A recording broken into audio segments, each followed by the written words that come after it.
If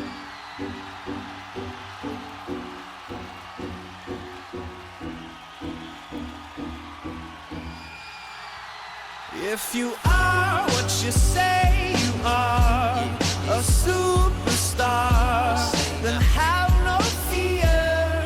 The camera's here and the microphones and they wanna know.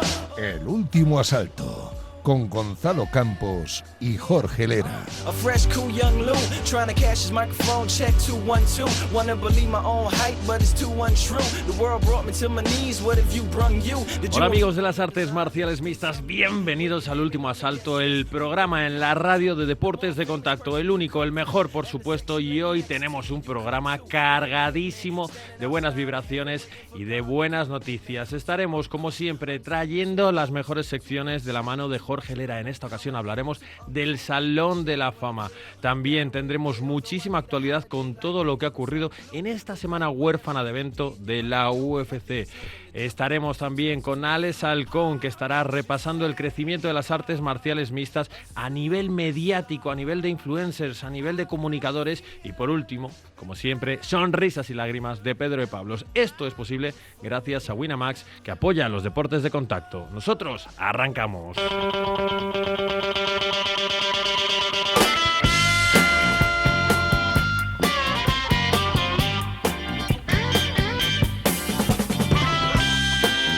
Fin de semana de recogimiento en el que no tuvimos evento de la UFC. Tampoco ha habido mucha actividad en los despachos. Quizá la noticia más inquietante sea la de la lesión del campeón del peso medio, Dricus du Plessis, quien parecía casi seguro protagonista del evento de finales de junio en la Semana Internacional de la Pelea, y ahora se baraja la posibilidad de que el surafricano defendiera su cinturón ante Khamzat Chimaev en el combate estelar, pero ahora todas esas cábalas se han venido abajo. Llevo tiempo defendiendo que Khamzat Chimaev es su propio campeón. Son muchos años los que llevamos esperando esa oportunidad titular que por motivos diferentes se le resiste. Creo que independientemente de los Kadyrov, de las enfermedades, de las lesiones, de los visados, lleva 2 años siendo el peleador más duro de esa categoría. Y que hayamos tenido campeones como Strickland o du Plessis existiendo el lobo checheno es, cuanto menos, anecdótico. Y ojo a esta, Gonzalo, Ilia Topuria fue el invitado estelar la semana pasada de The Joe Rogan Experience, uno de los podcasts más escuchados del mundo. En tan solo un día, la entrevista que Joe Rogan hizo al invicto ex campeón de la UFC alcanzó más de 1.400.000 visualizaciones, superando ampliamente las cifras de otros campeones de la UFC como Jiri Prochazka, como Belal Muhammad o como Israel Adesanya. Además de haberse convertido en el primer español que acude de invitado a este programa, los impresionantes números ratifican el impacto y la repercusión internacional del hispano-georgiano. Creo que ya está cerca de los 3 millones de visitas en tan solo 5 días, una locura. Más todo el impacto que tiene en redes y demás, los reels, lo que se le comparte y demás. Me sorprende que le llames ex campeón, me hace como daño, Suena, no me digas bueno, porque... O futuro campeón, podemos llamarle, ¿no? Me sorprenden también las visualizaciones, como me sorprenden las reacciones de los aficionados ante esas visitas. Ilia ha noqueado a 2 megaleyendas y fue para muchos el mejor peleador de 2024. Joe Rogan, de hecho, le confesó que es uno de los 5 peleadores que más ha disfrutado ver en su vida. Vean la entrevista de nuevo y enterita, que Ilia revela muchos secretos camuflados.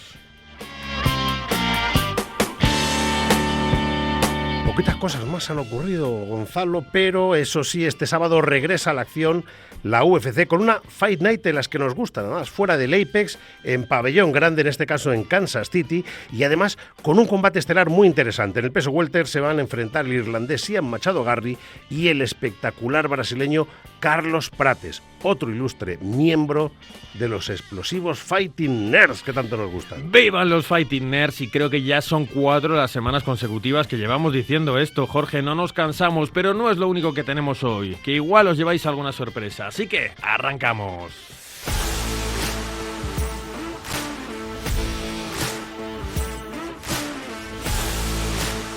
El último asalto, Gonzalo Campos.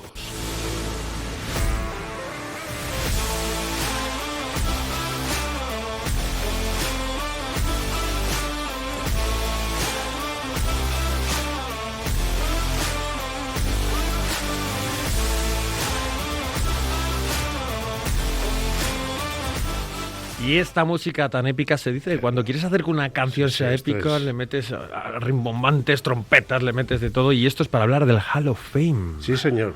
Fíjate, el otro día estábamos en UFC 314 y durante la retransmisión se anuncia que Amanda Nunes va a ser elegida, elevada, exaltada al Salón de la Fama de la UFC.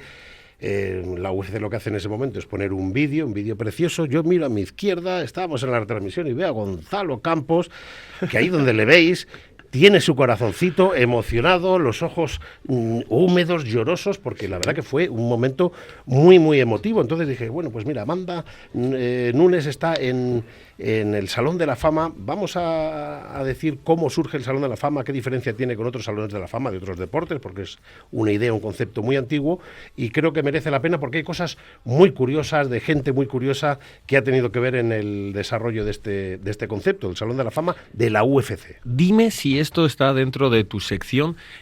¿Hay una época del año que es la época de introducción al Salón de la Fama?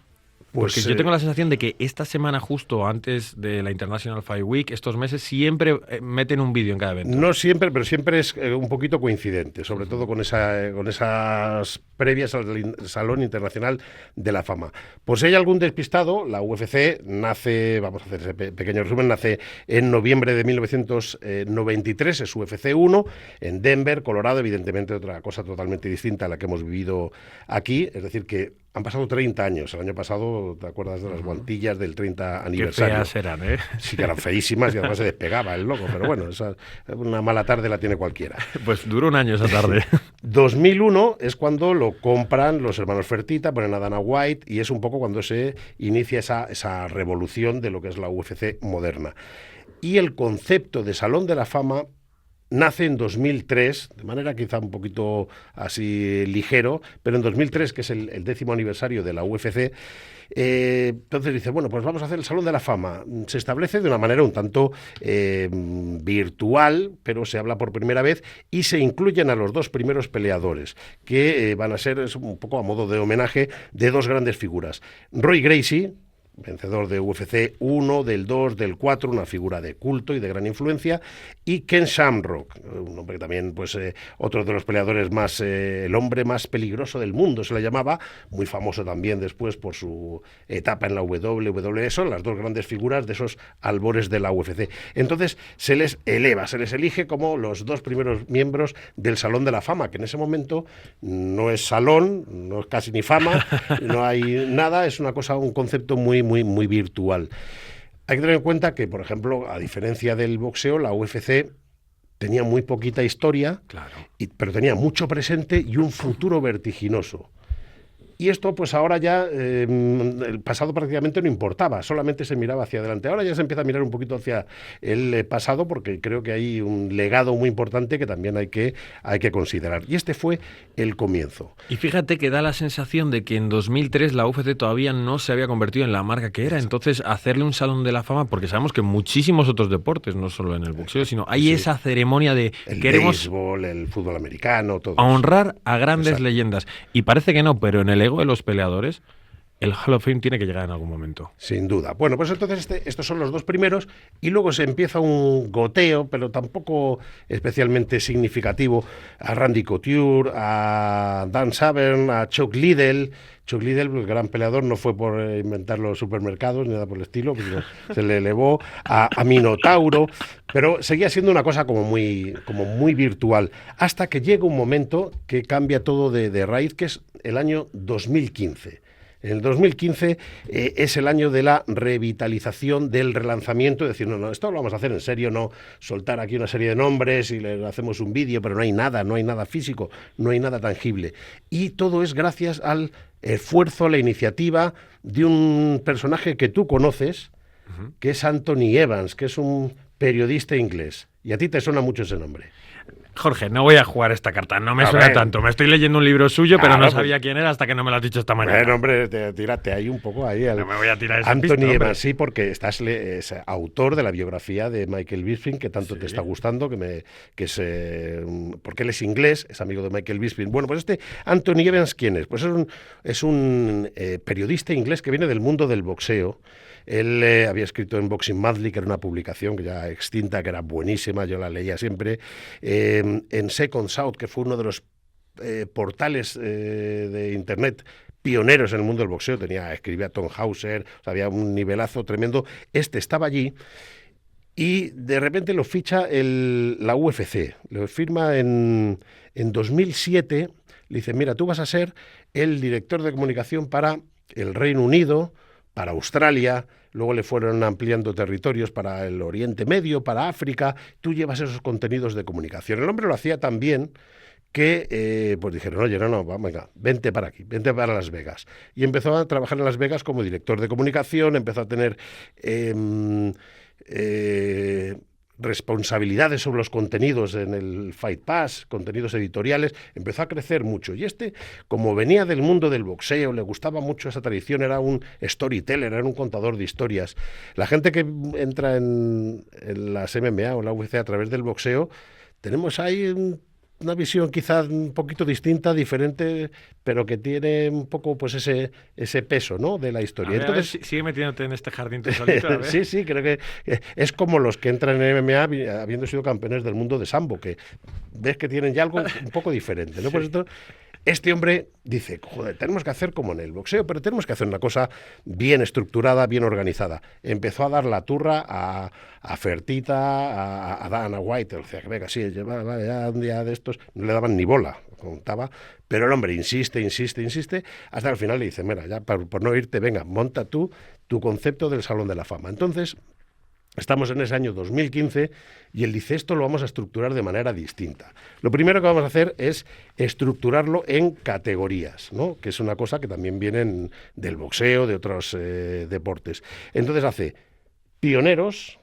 Pioneros son los que han peleado antes de noviembre de 2000, es decir, antes de UFC 28. Marca esa UFC 28 como la historia y la prehistoria, o antes de Cristo, después de Cristo, más o menos. ¿Qué pasó ese día? Pues es el primer evento de la UFC que ya se hace con las reglas unificadas de MMA, marcan, digamos, el comienzo de la UFC moderna, ¿no?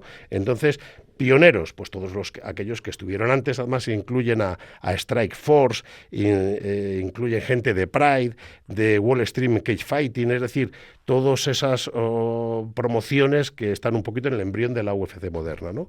Entonces tiene eso, los pioneros, son los que es antes de UFC 28, los modernos, mete a los contributors, que es como los contribuyentes o los colaboradores, es decir, para gente que no son peleadores, pero han hecho méritos para estar en el Salón de la Fama, y luego un departamento que es de peleas, el Fight Wing, es decir, vamos a meter las mejores peleas que han sido míticas. Entonces se quedan esas categorías, más otra que es posterior, que es el Forrest Griffin Award, que es como un premio especial para aquellos que han hecho una labor social o altruista, que luego también lo comentaremos. Entonces se crea eso y, pues entonces empieza a hacer una ceremonia en la que, vemos ahí a tiarrones ahí como BJ Penn, pues llorar, estar muy emocionados. Uy, la de José Aldo a mí me tocó, ¿eh? José Aldo, por ejemplo. Entonces, ahí hay que tener una serie de conceptos que son importantes, como es el de la elegibilidad. Es decir, tienen que tener más de 35 años o llevar un año retirado. Cosa que me extraña, porque, por ejemplo, en boxeo, hasta que no llevas 5 años retirado, no entras en ese criterio de elegibilidad. A mí también me parece extraño coger a un peleador. A mí me ha extrañado que Amanda Nunes entrase en el Salón de la Fama. Exacto. Normalmente ella está, en teoría, retirada, aunque lo más seguro es que vuelva. Y dicen que no es lo recomendable, pero que en ocasiones se puede hacer. Luego hablaremos. Es que no sabes lo que va a ocurrir en el futuro con ese Exacto. peleador. Entonces yo creo que en eso estoy totalmente de acuerdo. Yo creo que tiene que pasar ahí un cierto tiempo. ¿Qué es lo que ocurre además de estas categorías? Pues lo de los combates, por ejemplo, tienen que haber pasado 5 años para que un combate entre en el Salón de la Fama. Entonces, ¿cuáles son los dos puntos débiles que veo yo todavía un poquito en el Salón de la Fama de la UFC? Cuéntame. Primero, no hay un sitio, en el Performance Institute, pues hay una una pared, un mural donde vienen todas las fotos, pero no hay ese museo. Por ejemplo, en el boxeo en Canastota, que se creó en los años 80, Canastota está muy cerca de Nueva York, es el pueblo de Carmen, donde nació Carmen Basilio, Billy Backus, que han sido campeones del mundo, y han ido conformando, heredando muchas cosas del Salón de la Fama que tenía la revista de Ring.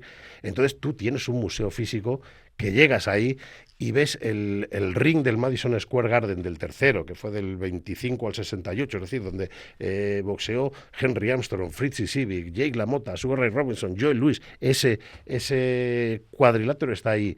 Tienes cinturones de los campeones, los guantes con los que peleó Tony Zale, el hombre de acero, en los años en el año 45. Te falta un museo físico a ti. Falta ese museo. Tú imagínate que tú vas a Las Vegas y dices, quiero ver el Salón de la Fama de la UFC, y tienes el pantalón verde de Conor McGregor, tienes, yo qué sé, pues las guantillas de Chuck Liddell, cualquier cosa de estas. Creo que eso hace falta. Y lo segundo que creo que ahí hay que ver es quién elige. No lo sabemos. Anda. Es como los rankings. Tienen ahí un panel, un comité secreto con Dana White ahí, que es el que lleva la iniciativa, que mucha gente dice...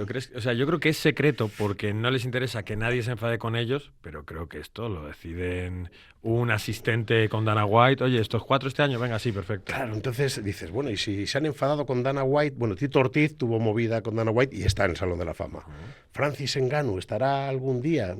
Parece que de momento es el innombrable y a lo mejor méritos tiene, ¿no? Entonces, por ejemplo, en el boxeo sí hay un panel de expertos que de forma además pública les dan una serie de nombres y todos los años van eligiendo. Para mí hay muchos y eligen todos los años.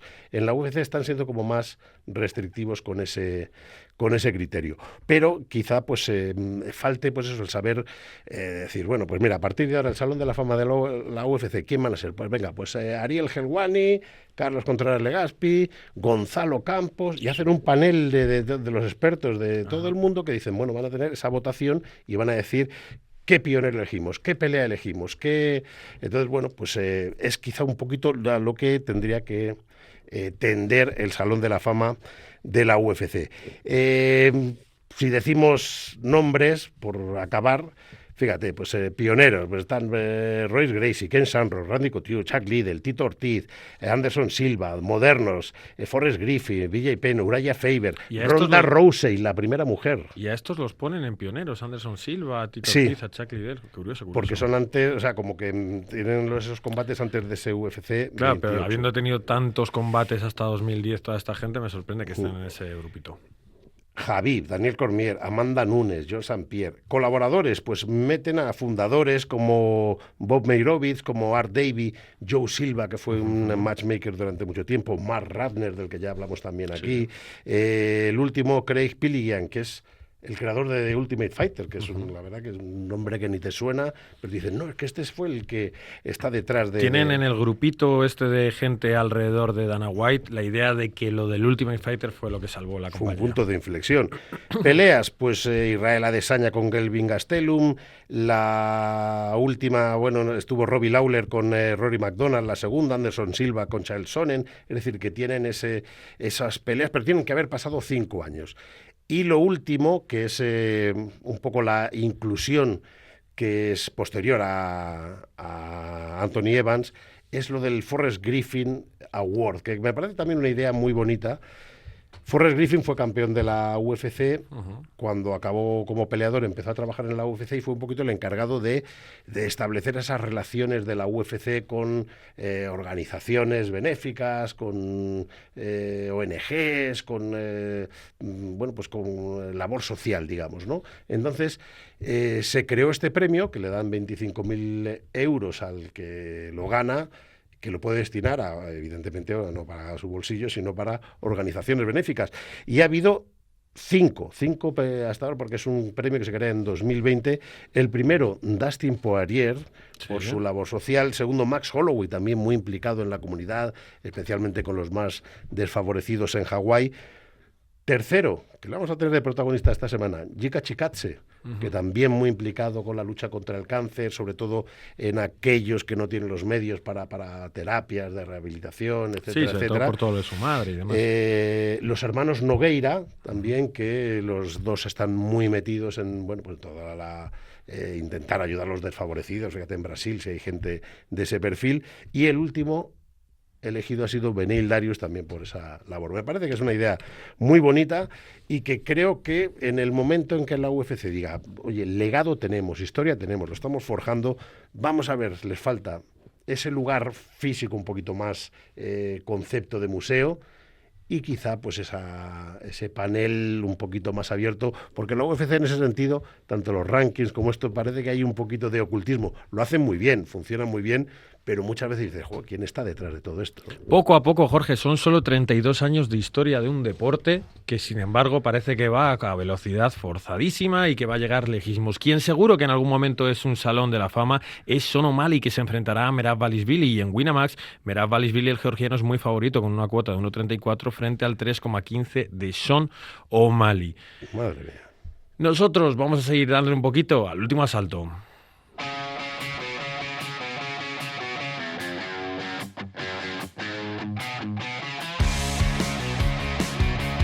El último asalto. Pues en la previa de UFC Kansas City, hoy tenemos aquí en el último asalto en marca a uno de los peleadores del momento, nada más y nada menos que el grandísimo Carlos Prates. Carlos, how are you? I'm good, brother. I'm good. Thank you so much. It's an honor for me being here, talk with you. Thank you so much. How was the camp in Kansas? Bro, it was really good. I arrived here in Kansas yesterday, Mhm. but I trained really good, trained really hard. I'm ready to fight and put a good show 26 April. Second consecutive main event in the UFC for you. Your rise in the UFC is obvious. Yeah, bro. The second main event in like on the first year of UFC, 1 year and 2 months since I signed UFC. I'm really happy. I really enjoyed that moment. Fight week is the week like I really like to enjoy. I like all the moments. I like all interviews. I like to cut my weight. I like the check weight. I like to face off. I like everything. It's like a dream come true. In this fight, the Nils switch to Ian Garry gives you a chance, maybe, no, for improve your ranking position, maybe top 5, for example, because Usman, Leon Edwards, they are or lose or not active.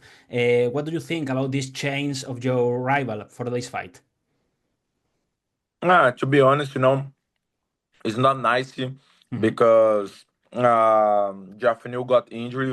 I didn't wish him to get injured. Is always a bad thing. Somebody get injured, but for us, like it was really good. Because I would fight with the number 10 on the rank, and now I'm gonna fight with number 7. You know, so I think that fight gonna be really important because I'm gonna be maybe one fight like far away off the belt, for far away off the title shot. Mhm. What do you think about your rival, about Ian Garry? He's from Ireland, but he's training with Diego Lima, with Charles Oliveira in Brazil, with the Chute Boxe. Yeah, yeah, it's nice. He's a good fighter. He have a really good skills. But I don't worry about that. Where he training, To be honest, he spent training here training there in Brazil maybe 5 months, no more than that. He spent just 1, 2 times training there. You know, he don't live in there to train in there every day. And yeah, he's a good fighter, really good skills. But 26 April, I'm gonna smash him. I'm gonna knock him out and become a number seven in the road. Mhm. Maybe one of the Ian Garry's strengths is his cardio, I think, taking fights to the finish, scoring. What's your plan for fight with him? I'm ready to fight 5 rounds, 7 rounds, 10 rounds if we need. But my plan is always knock my opponent out, bro. Always when I step on the cage, I try to put a good show to the peoples around, to UFC fans. So all the time I'm gonna step on the cage, I'm gonna look forward to knock him out. If it's not happening, it's okay. I'm gonna win anyway. But I'm ready to knock him out like all my fights. Mm. This is a curious question, I think, but you talk about your cardio, 5, 7 rounds, more rounds, no problem for you. How is possible to manage for another sportsman, for example? How is possible manage your the smoking with your physical shape, big, Mhm. very, very, very impressive physical shape? Bro, I know I smoke. It's not really a nice thing to do. Mhm. I never say to anyone like you smoke because it's nice. No, all the times I say no, you cannot smoke. You have to stop smoke. All my friends, all my fans, you know. But I try to smoke less, by the way. And also, I know I smoke, so when I have fights, I'm the first guy to come to the gym and the last guy to leave to the gym. I train so hard. I train even fighting 3 rounds. Every time I train 5 rounds, 6 rounds, at the sparring on the gym because I know I have to be ready to fight, having smoking or drinking or anything. I need to be professional. I need to be ready to beat my opponent. So I don't think about that. I just try to do my best and train so much and feel ready and be ready for the fight. I am agree with you. It's very very spectacular to watch you in the cage. Another thing about your physical shape, for example, your weight cut. How is your weight cut every fight? Is not very very big. Maybe in the future we can see you competing in another divisions. I think. No, bro, No. no. Because before my last fight against New Magny, I was like 81, 82 kilos, cut Oh. only 4 kilos to fight 77. But now, after my last fight, I talk with my nutritionist and I come to 90 kilos. I get more 10 kilos, I'm feeling strong now to fight on welterweight. Because most of guys of my weight division, they have 90 kilos, 95 or something like that.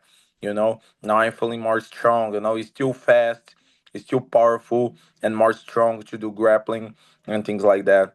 So now I have to do a real cut weight, but I have a really good nutritionist, Renan from Brazil. My nutritionist work with many guys, many UFC fighters, Caio Borralho, Olenchuk, Abus, many fighters, and do a really great job. So for me, it's easy. Now I'm 82, 81 kilos, gonna cut it easy. Very, very, very interesting.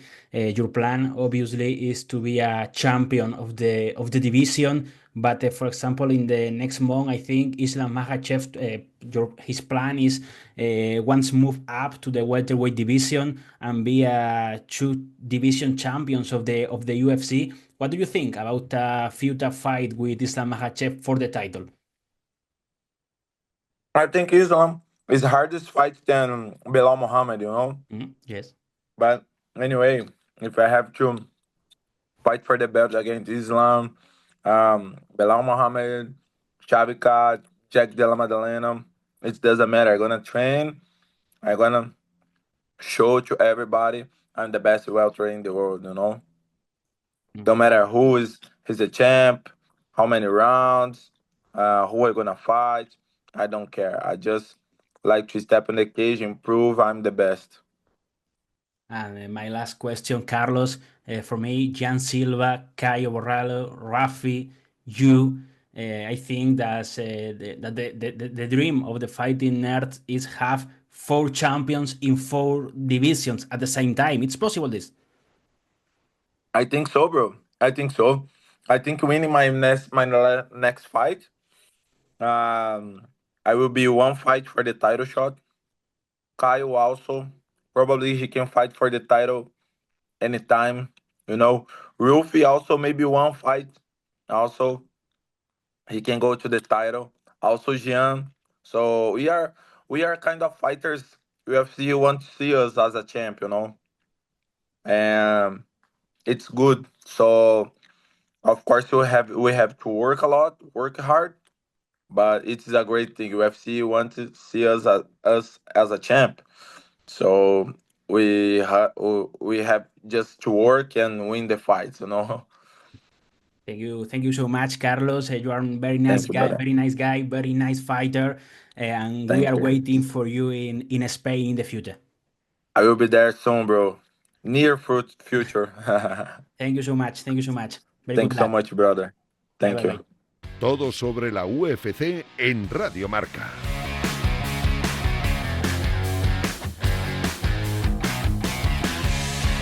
Jorge, me hablas del Salón de la Fama. Gonzalo.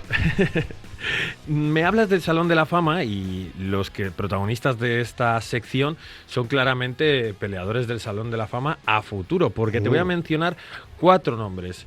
Vamos allá. Daniel Cormier, te voy a mencionar 5. Khabib Nurmagomedov, Islam Makhachev, Justin Gaethje e Ilia Topuria.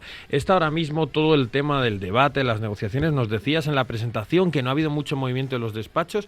Yo creo que sí que lo ha habido esta semana. Y la sensación que tengo es que Daniel Cormier está haciendo campaña. Estoy empezando a ver que en todos los puntos del mundo estamos empezando cada uno a hacer la campaña que nos interesa. Y Daniel Cormier la está haciendo, cuidado, por Justin Gaethje para que se enfrente contra Islam Makhachev. Así que esta sección viene a contar un poco que el equipo de Khabib Nurmagomedov, tengo la sensación de que va a hacer todo lo posible para que la próxima pelea de Islam Makhachev sea Justin Gaethje. ¿Qué te parece?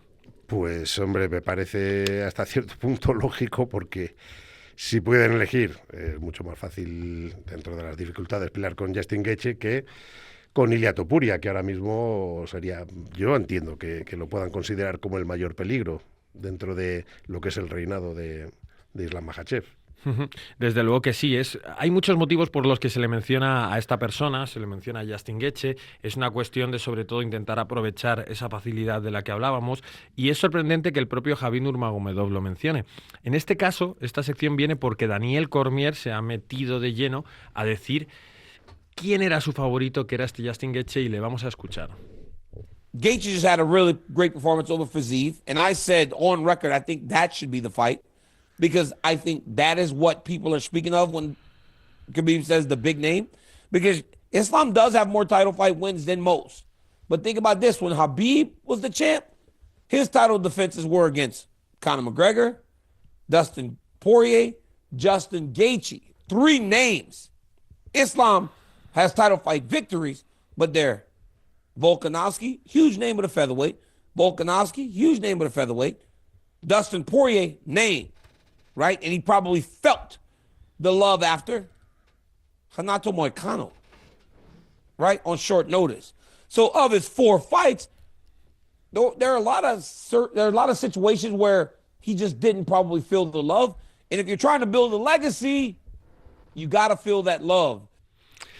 A ver, para los oyentes que nos escuchan de madrugada, no se habían cambiado de emisora a una emisora para aprender a hablar inglés. Este era Daniel Cormier, que nos hablaba de que es una cuestión de legado, porque dice que como Khabib Nurmagomedov tuvo todos estos buenos peleadores, Grandes nombres, y Islam Makhachev, sin embargo, los que ha tenido, a casi todos les puedes poner un asterisco, como Renato Moicano decía al final, esa short notice no era un gran rival, ese Volkanovski 2 gran veces. nombre, pero un pluma, decía, ¿no? Claro, pues dice, pues hay que darle un nombre grande para que Islam Makhachev pueda sentir el amor. Me parece la peor excusa que he escuchado. A mí me parece que está cogido con alfileres el argumento de Daniel Cormier. Yo no sé si a lo mejor es cuestión de amistad con Gaethje, son peleadores que, bueno... Pues, no, la amistad, Jorge, no es sé. con Khabib Nurmagomedov y con Islam Makhachev. Pues te digo, como él es un analista muy respetado, es un doble campeón de la UFC, un Hall of Fame seguro, es un peleador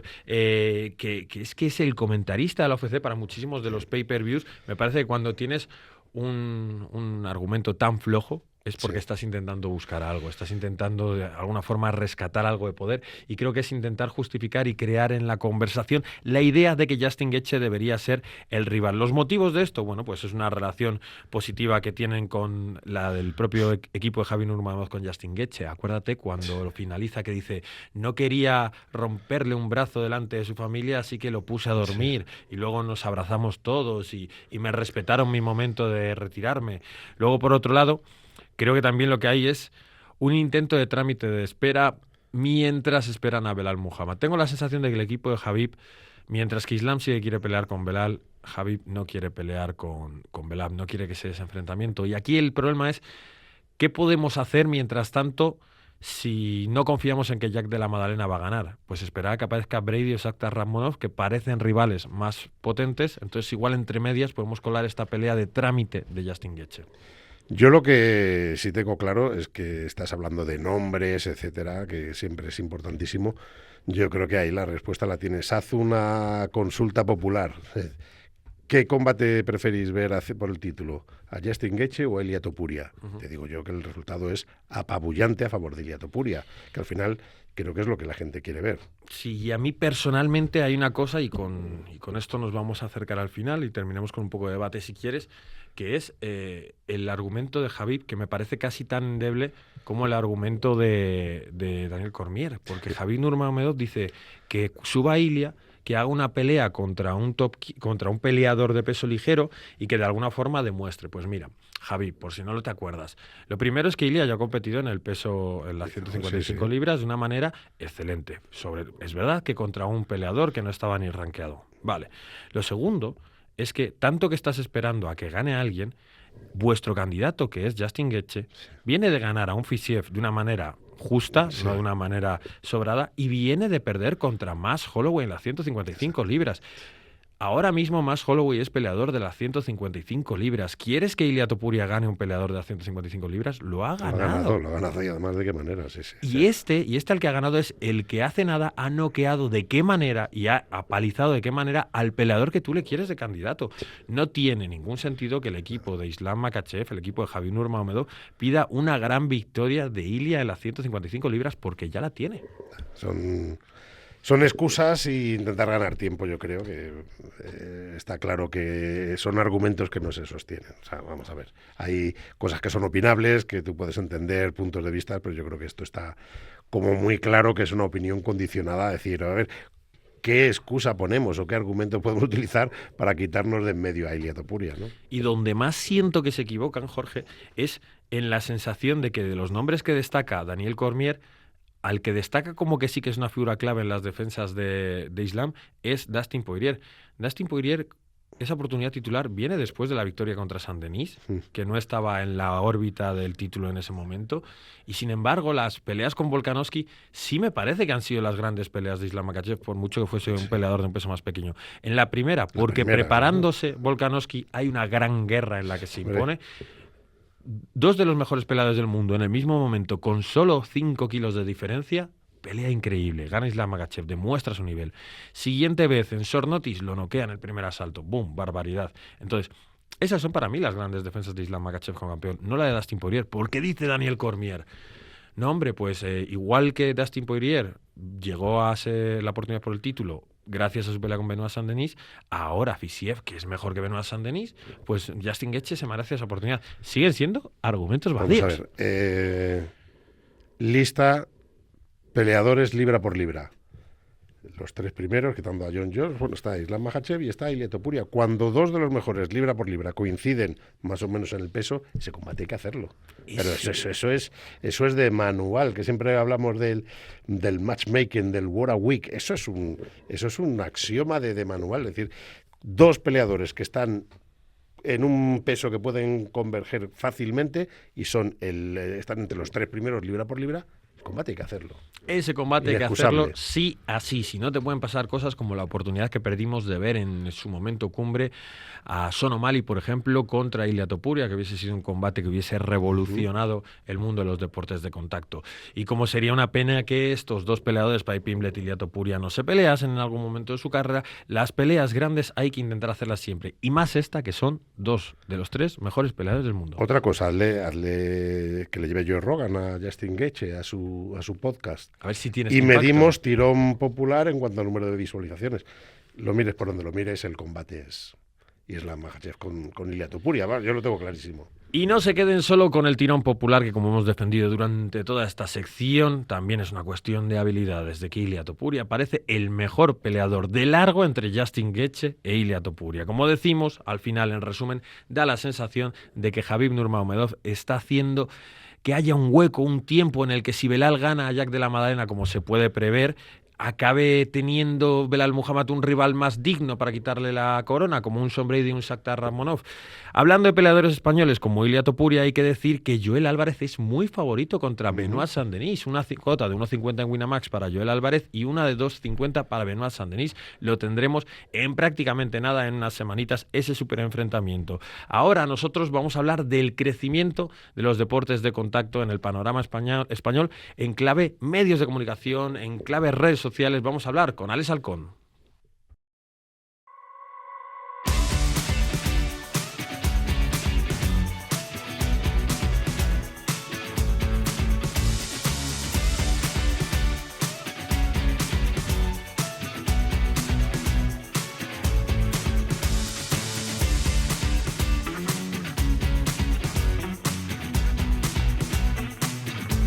El último asalto.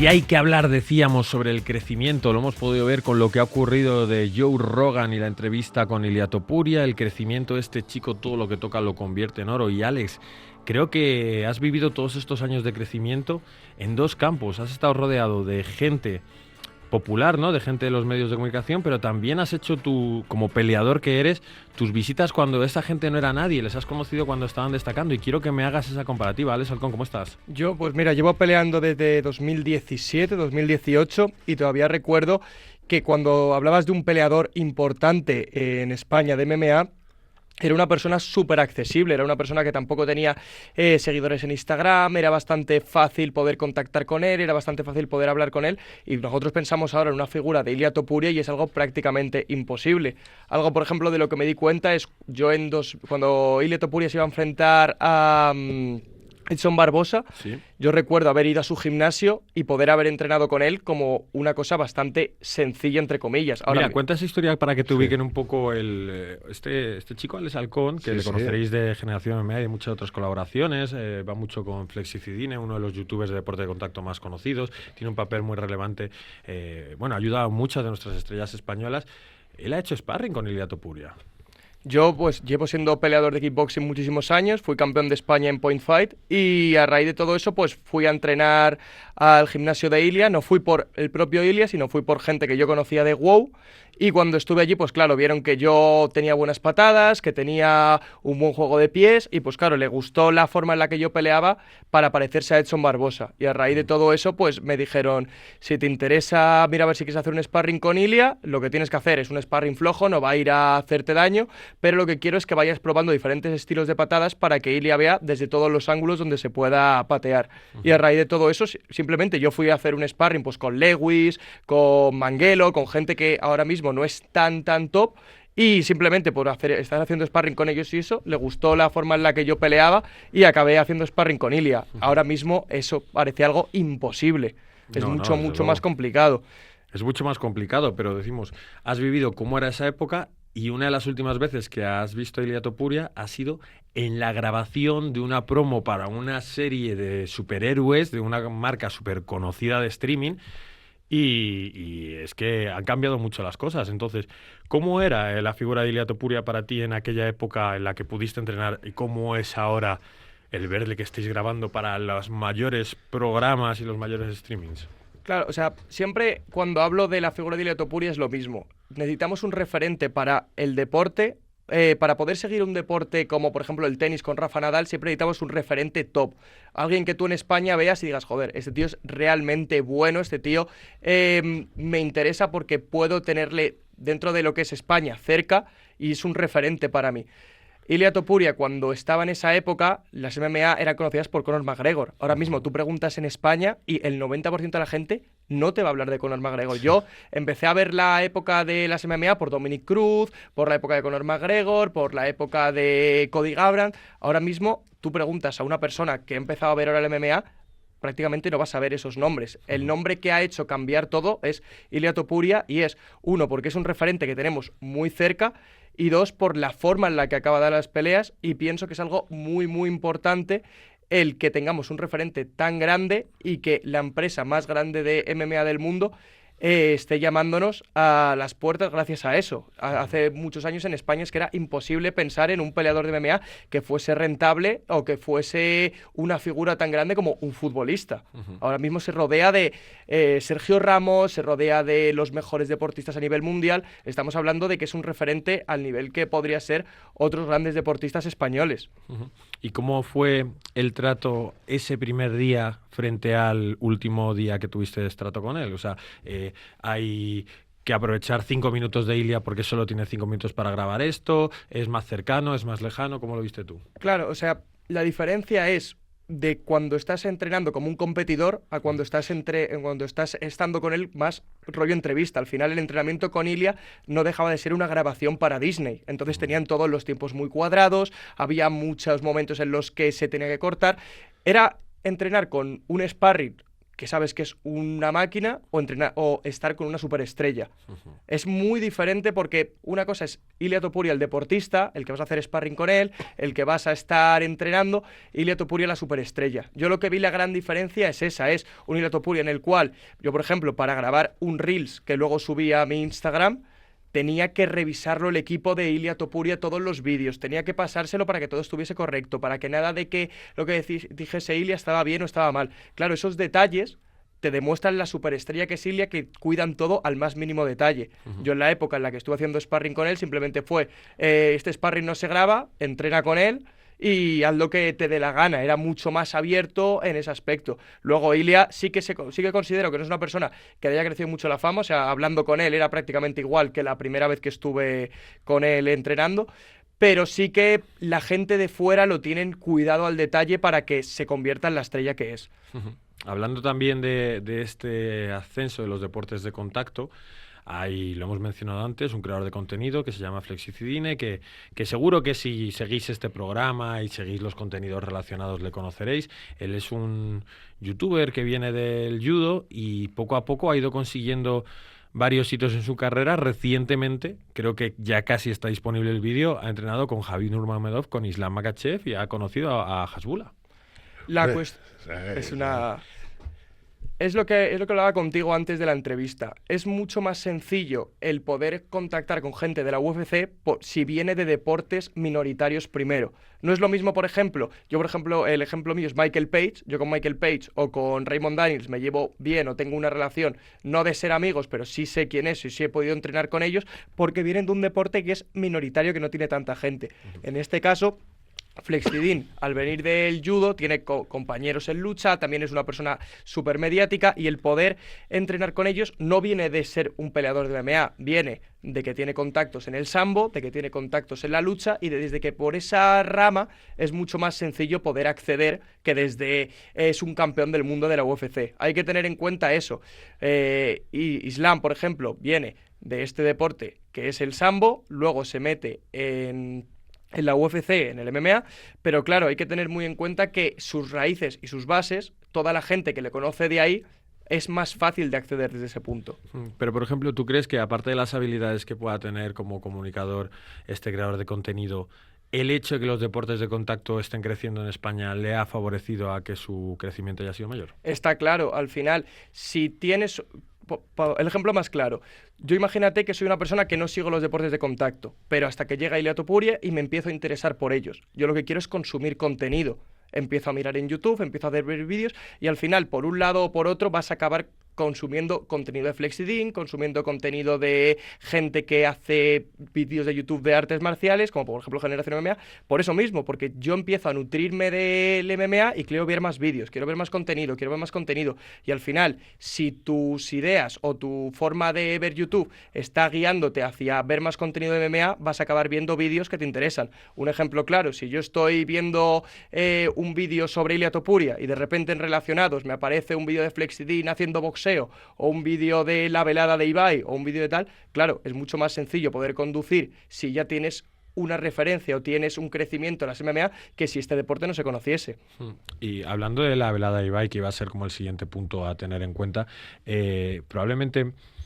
Jorge, tú también hayas vivido lo que es la inclusión de gente del espectro de la fama o de la creación de contenido, de los influencers, en el mundo del boxeo. Hay muchísima más sinergia, yo creo, entre, voy a decirlo rápido, famosos y el boxeo.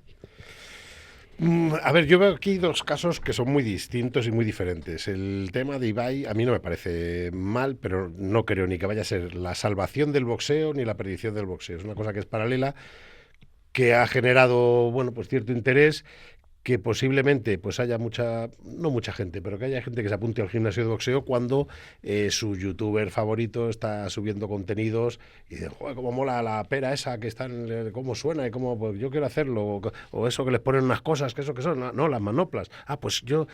Que haya alguien que le pique la curiosidad viendo esos vídeos de entrenamiento y vaya al gimnasio. Pero no se está traduciendo en que esa gente luego sea consumidora de boxeo, ni en televisión ni en las veladas que se organizan. Otro fenómeno que es muy distinto y creo que es otra vertiente es lo de Jake Paul. Pues Jake Paul es un youtuber, evidentemente, pero ya es boxeador. Mejor o peor, no va a ser campeón del mundo, pero es un boxeador a tiempo completo que se dedica, que entrena, que ha ido mejorando, que bueno, que los combates se los busca muy mediáticos, pero evidentemente sí es un boxeador profesional de su nivel. Y lo que ha hecho es que alrededor suyo ha metido buenas veladas de boxeo y ha habido peleadoras, en este caso Amanda Serrano, que por ejemplo se ha forrado, ha ganado cantidades, millones de dólares con sus combates con Katie Taylor, gracias a que se incluían en los combates de Jake Paul, y que de Jake Paul ha querido potenciar a esa figura, por ejemplo la de Amanda Serrano y Katie Taylor, y otros peleadores que son boxeadores profesionales que hacen a lo mejor un campeonato del mundo, lo hacen en sus veladas. Es decir, que ese aspecto sí lo ha cuidado. Me dices a mí Jake Paul, digo, muy positivo para el mundo del boxeo por lo que ha hecho. No por lo que hace en el ring, sino por las cosas demás que ha hecho. A mí, por ejemplo, lo de Mike Tyson me pareció una aberración. Pero hay mucha gente dentro del boxeo que se favorece y se beneficia de eso. En el caso de Ibai, pues es un poquito distinto. Es más el show por el show. A algunos se puede quedar, pero tampoco tiene una repercusión, creo que muy especial en el mundo del boxeo o en la industria del boxeo. Hablando de estos, comparto un poco la opinión con Jorge. Hablando de estos boxeadores y los que son más youtubers, lo que suele pasar es que el boxeador youtuber, o más bien el youtuber que boxea, entrena 3 meses, 6 meses, 1 año y luego lo acaba dejando, o por lo menos ya no lo hace con la misma constancia. A ti te he visto que no hay mes en el que no conozcas a un nuevo creador de contenido relacionado que se haya puesto los guantes o algo de eso. De hecho, recientemente te he visto entrenar con Pereira. Sí, o sea, yo con Pereira entrené porque... No Alex, no se confundan, es otra persona, es un creador de contenido. Yo con Pereira entrené porque hoy un chico que está ahora mismo en la selección española de boxeo, que se llama Enrique Kakulov, que estuvo conmigo en la selección española de kickboxing en su día. Entonces, a raíz de todo eso, nos tenemos muy buena relación. Él es una persona que sabe aprovechar muy bien los contenidos y este tipo de cosas como la velada de Ibai. Entonces, por contactos y por ese tipo de cosas, consiguió ser el entrenador de Pereira. Uh-huh. Lo único que te puedo decir es que lo está haciendo increíble. O sea, para que te hagas una idea, Pereira está yendo todos los días al Centro de Alto Rendimiento de Madrid con el equipo nacional y está entrenando primero con todo el equipo de la selección española de boxeo y luego está entrenando con el propio Enrique. O sea, es un chico que yo cuando estuve hablando con Pereira, a mí me lo ha dicho, el poder estar en esta velada y el poder centrarme ahora en el deporte, después de estar tanto tiempo haciendo streams y parado en casa, me está cambiando la vida y hacía muchísimo tiempo que no estaba tan feliz.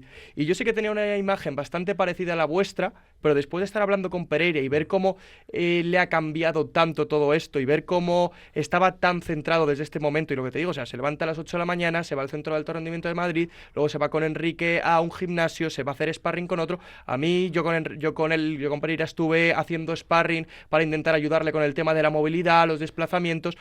Le veo tan centrado y tan metido que pienso, claro, él no va a llegar a ser un boxeador profesional, su idea no es llegar a ser alguien tan increíble como puede ser el propio Enrique, pero sí que está habiendo un cambio en su vida y él sí que tiene pensado seguir entrenando, seguir haciendo sus cosas, porque esta forma de habituarse a este deporte sí que le está como dando un plus, ya no solo a la velada, ya no solo al combate que va a hacer, sino a su expectativa de la vida.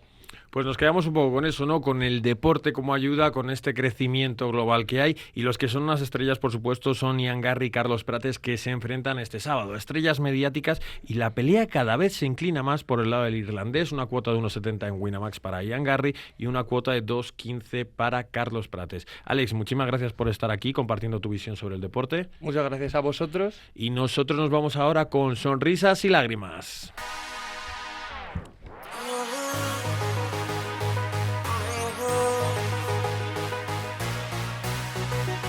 Man, bout them bad. You ready? Coachy load from in a Netherland. Where the grabbers think like Ali get up on. The scheme hot today, we are the weatherman. A boy shoulda drop, but the beretta jam. Long time we no kill a man. So we circle lemons like the little man. Set a bomb, make a damn black rain fall. So we must catch a man. That's the echo when the grabber. Toca la única sección, Jorge. Esta música. ¿Sabéis quién era el perro de Pavlov? Sí.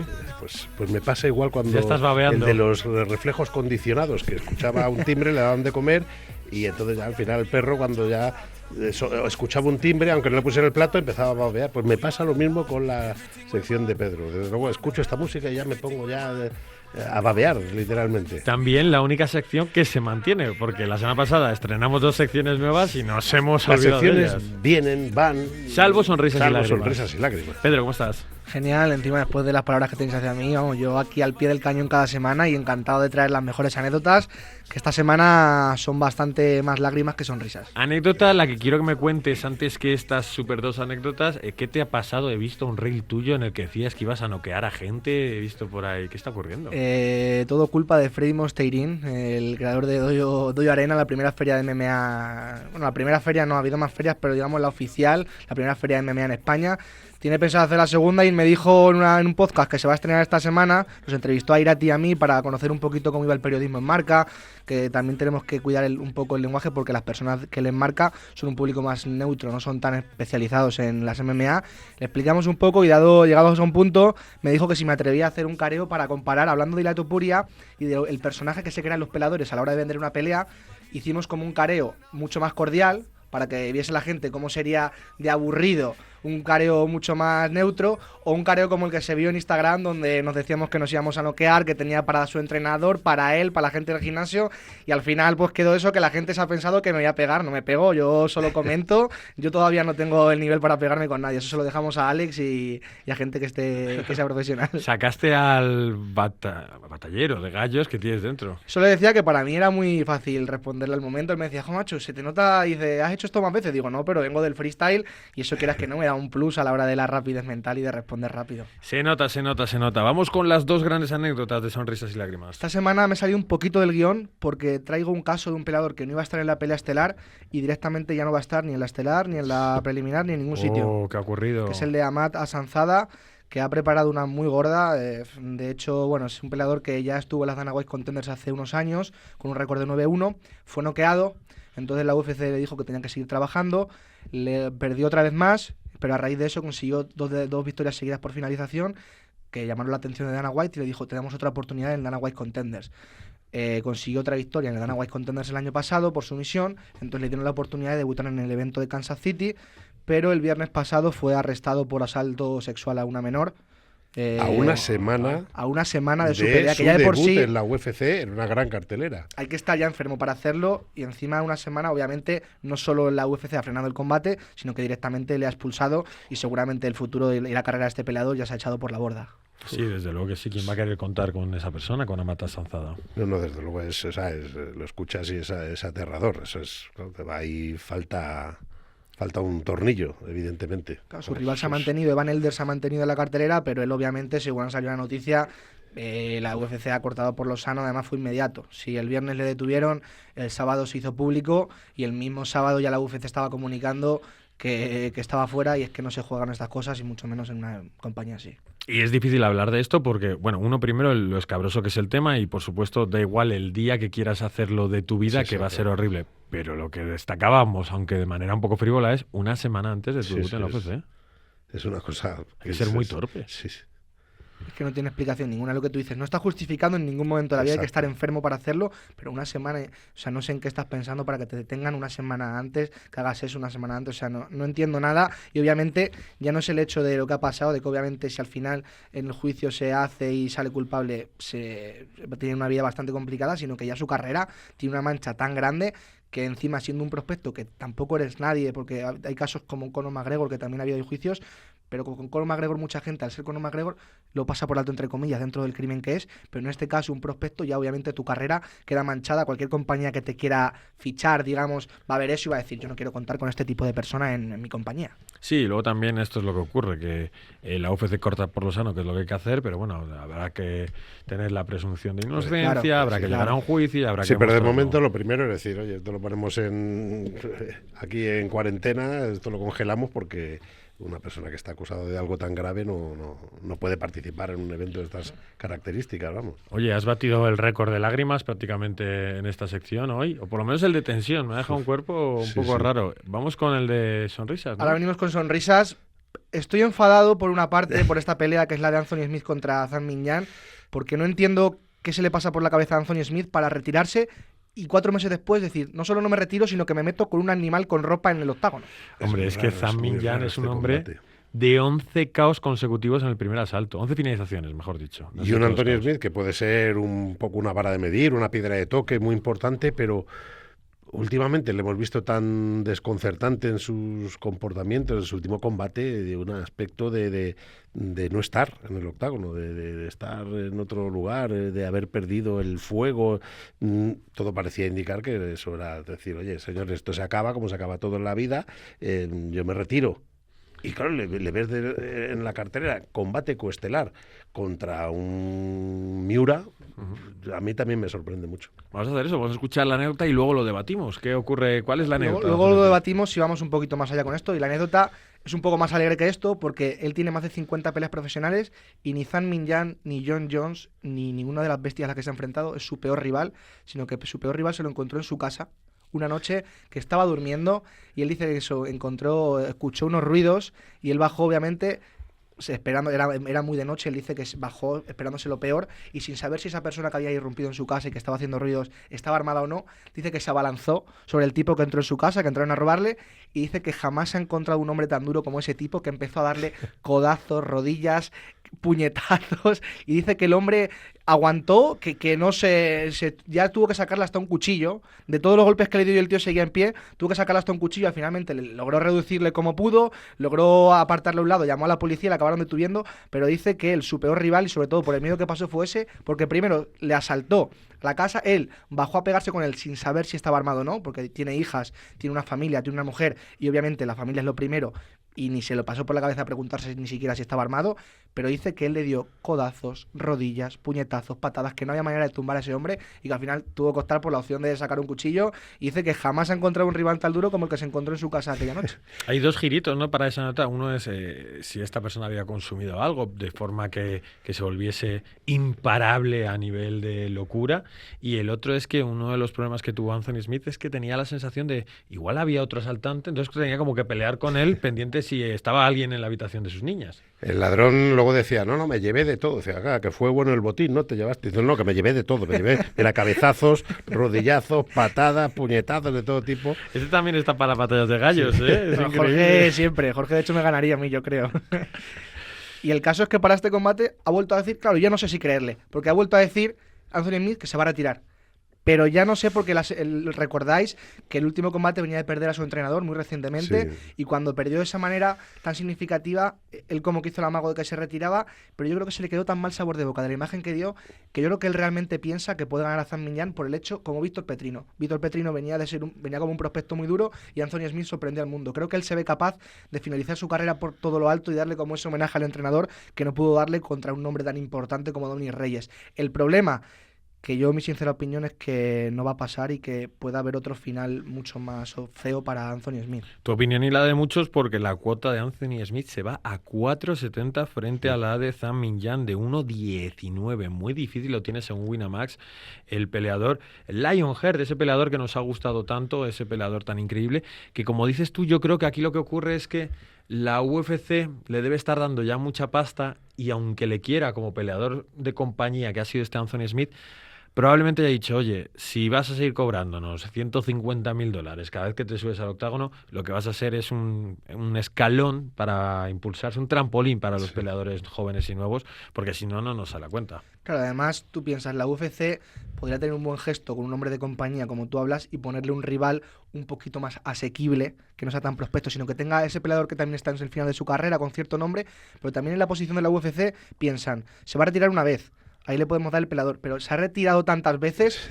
Esa es la cosa, que Anthony Smith, ya cuando se enfrenta con John Jones, no sé si estamos hablando de hace 5 o 6 años, una barbaridad, ya hay Anthony Smith era un peleador muy veterano y llevamos 2-3 años viendo el final de la carrera de Anthony Smith. Lo que pasa es que como Anthony Smith al final hay una finalización por el lado que sea o hay una pelea, una guerra y tal, pues bueno, le seguimos teniendo. Como la categoría está tan desprovista de talento, es muy necesario figuras como Anthony Smith porque por lo menos te alegran un poco, ¿no? Te ponen un poco de luz en las carteleras. Pero la sensación que yo tengo es esa, que la UFC ha dicho, oye, no te puedes retirar durante 3 años seguidos siendo un peleador que además pelea cada 4 meses. Pero lo malo es que cuando tú te estás retirando de esa manera, pero estás dando buenos combates, pero normalmente tú eres tan bueno como tu última pelea, es la que te marca. Y la última pelea de Anthony Smith nos dejó a todos muy preocupados, por la actitud, quizá pues por lo de la pérdida de su entrenador, o no sabemos si ese proceso es reversible o no, pero la imagen que dio fue muy mala, siendo y habiendo sido un grandísimo peleador, un tipo duro. Oye, ¿qué pensáis que va a pasar en el combate principal?